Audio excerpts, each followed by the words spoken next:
SoundCloud.com.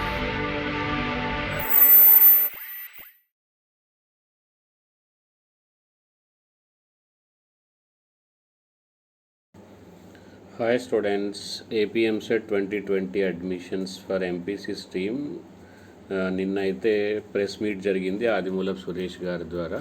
So దాని యొక్క video details, only video details కాకుండా దాని ఎక్స్ట్రాక్ట్ అసలు ఏం జరుగుతుంది, దాని నుంచి మనం ఏం నేర్చుకున్నాం అనేది కూడా నేను డీటెయిల్గా చెప్పబోతున్నాను. ఓకే, ఒక్కొక్క ప్రెస్ మీట్లో విలేకరులు అడిగిన క్వశ్చన్కి అతను ఇచ్చిన సమాధానం ఏంటి, దాని మీనింగ్ ఏంటి, దాని పర్యవసానం, దాని ఫ్యూచర్ ఏంటి అనేది కూడా చెప్పబోతున్నాను. ఓకే, సో స్టార్టింగ్ నుంచి లాస్ట్ వరకు చూడండి, ఎందుకంటే దీంట్లో ఫీజు డీటెయిల్స్ గురించి, ఓకే, అతను అన్న మాటలు ఏంటి, దానికి మీనింగ్ ఏంటి యాక్చువల్గా, ప్లస్ తర్వాత ఎన్ని కాలేజెస్ డిలీట్ చేయబోతున్నారు, ఎవరు అథారిటీ అనేది ప్రతి ఒక్కటి మనం నేర్చుకుందాం. Okay, so let start.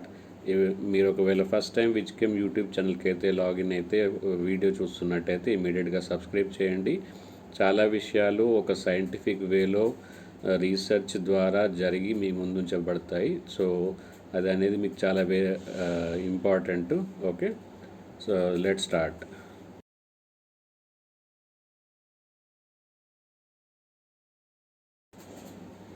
Okay, ఇప్పుడు ఫస్ట్ విలేకరులు అడిగిన క్వశ్చన్ ఏంటంటే ఫీజు గురించి. ఫీజు ఏమైనా పెంచుతారా, ఒకవేళ పెంచితే ఎంత?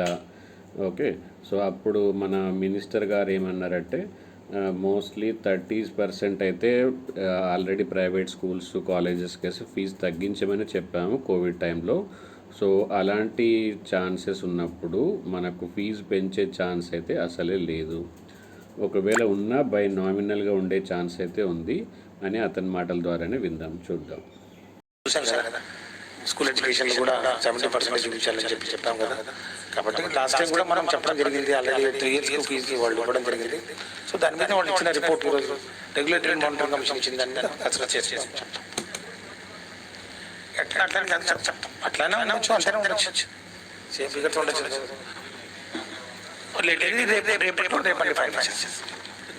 రేపటి ఫైనల్ చేస్తాం, షెడ్యూల్ కూడా ప్రకటిస్తాం.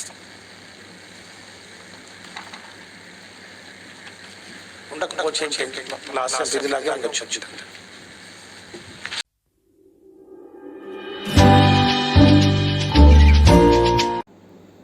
ఓకే, తర్వాత మంచి కాలేజెస్ ఏవేవి క్లోజ్ అవుతాయి, ఎందుకు క్లోజ్ అవుతాయి అని అడిగినప్పుడు అతను కొన్ని సమాధానం ఇచ్చారు. అది చూసే ముందు మన ఛానల్లో ఆల్రెడీ ఏ కాలేజెస్ వరెస్ట్ అంటే ఆల్రెడీ మన JNTU కాకినాడ ఒక లిస్ట్ అయితే రిలీజ్ చేసింది. ఆ లిస్ట్ ప్రకారము ఏ కాలేజెస్ అడ్మిషన్స్ ఇవ్వద్దు, అఫిలియేషన్ క్యాన్సిల్ అయింది అనేది, అది వరెస్ట్ కాలేజ్ లిస్ట్ అయితే మన ఛానల్లో ఒకటి ఉంది.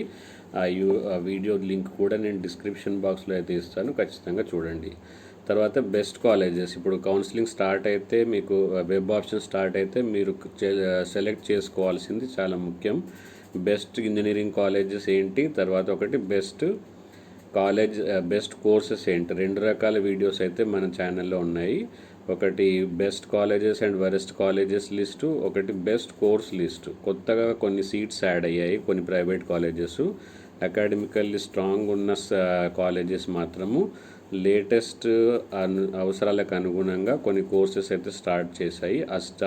స్టార్ట్ చేసిన కోర్సెస్ ఏంటి, వాటి ఫ్యూచర్ ఏంటి అని బెస్ట్ కోర్సెస్ అని ఒక వీడియో ఉంది. ఆ 2 అయితే నేను డిస్క్రిప్షన్ బాక్స్లో ఇస్తాను, ఖచ్చితంగా చూడండి.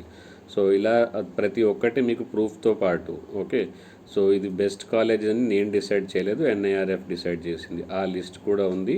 ప్లస్ వరెస్ట్ కాలేజ్తో పాటు వరెస్ట్ కాలేజ్కి రెఫరెన్స్గా కాకినాడ వారి JNTU కాకినాడ నుంచి లిస్టు, ఆ లిస్ట్ కూడా మీకు ప్రూఫ్గా ఉంటుంది.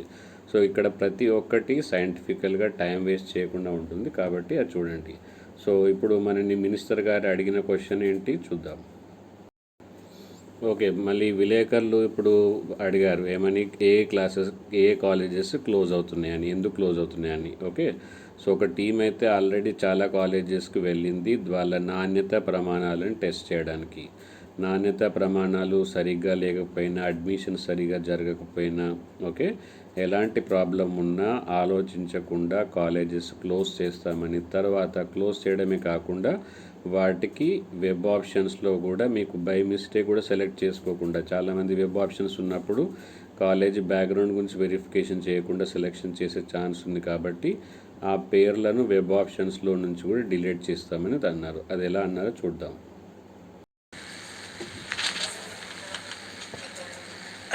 చూస్తాం నాకు తెలియదు. రెగ్యులేటరీ మానిటరింగ్ కమిషన్ వాళ్ళు చెప్పాల్సింది దాని ప్రకారం అదొక శాస్త్రీయబద్ధంగా జరిగే ప్రక్రియ కదా. ఆల్రెడీ లాస్ట్ ఇయర్ వాళ్ళు చేశారు సార్.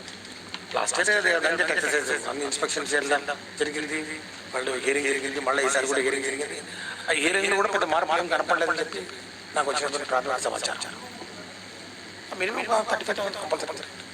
అంతకన్నా తక్కువ వచ్చినా కూడా మరి కాలేజీలు ఉండాలి కాబట్టి ఒక అవకాశం ఇస్తాం, తర్వాత వారి మీద చర్య తీసుకుంటాం. ఈ సంవత్సరం కూడా చాలా కాలేజీలు ఎక్కడైతే మరి నాణ్యత ప్రమాణాలు పాటించలేదు, ఎక్కడైతే వాళ్ళకి కనిపించలేవో వాటికి మాత్రం అప్లికేషన్ ఇచ్చే పరిస్థితి కౌన్సిలింగ్లో కూడా పెట్టామంటారు. Okay students, now press meet గురించి మీకు అన్ని డీటెయిల్స్ అయితే తెలుసున్నాయి. ఇప్పుడు ప్రస్తుత పరిస్థితి ఏంటి అనేది మనం చూద్దాం. వెబ్సైట్ ప్రస్తుత పరిస్థితి దాని ప్రకారం మినిస్టర్ గారు అయితే నిన్న చెప్పిన ప్రకారం ఈరోజు అప్డేట్ అవుతుందని. ఓకే, ఇప్పుడు స్టూడెంట్ పరిస్థితి ఏందో మనం చూద్దాం.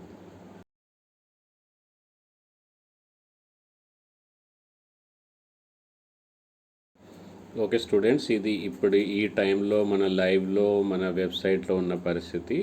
ఇప్పటివరకు అయితే ఎలాంటి అప్డేట్ లేదు. చాలా విషయాలు మనకు వెబ్సైట్లో పొందుపరచరు. బయట నుంచి న్యూస్ పేపర్ ద్వారా కానీ వేరే టీవీ ఛానల్స్లో కానీ మనం ఎక్స్ట్రాక్ట్ తీసుకొని మీకు ఇమ్మీడియట్గా ఇన్ఫర్మేషన్ అయితే అందించబడుతుంది. ఓకే, సో త్వరలోనే లిస్ట్ రావాలని, వెబ్ ఆప్షన్ స్టార్ట్ కావాలని ఆశిస్తున్నాను. ఇలాంటి విషయాలు ప్రూఫ్తో పాటు సైంటిఫికల్గా మీకు అందించడానికి ముఖ్యంగా మీరు చేయాల్సింది ఛానల్ని సబ్స్క్రైబ్ చేయండి, బెల్ ఐకాన్ని ప్రెస్ చేయండి. ప్రతి వీడియోని విజ్కెమ్ యూట్యూబ్ ఛానల్లో లైక్ ద్వారా స్టార్ట్ చేయడం అలవాటు చేసుకోండి. ఒకవేళ మీకు ఎంసెట్లో ఇంట్రెస్ట్ లేకపోతే, మంచి సీట్ దొరకకపోతే ఏం చేయాలి అనేది ఫ్యూచర్ గురించి చాలా వీడియోస్ అయితే మన ఛానల్లో ఉన్నాయి. ఆ వీడియోస్ అన్నీ నేను డిస్క్రిప్షన్ బాక్స్లో ఇస్తాను, ఖచ్చితంగా చూడండి.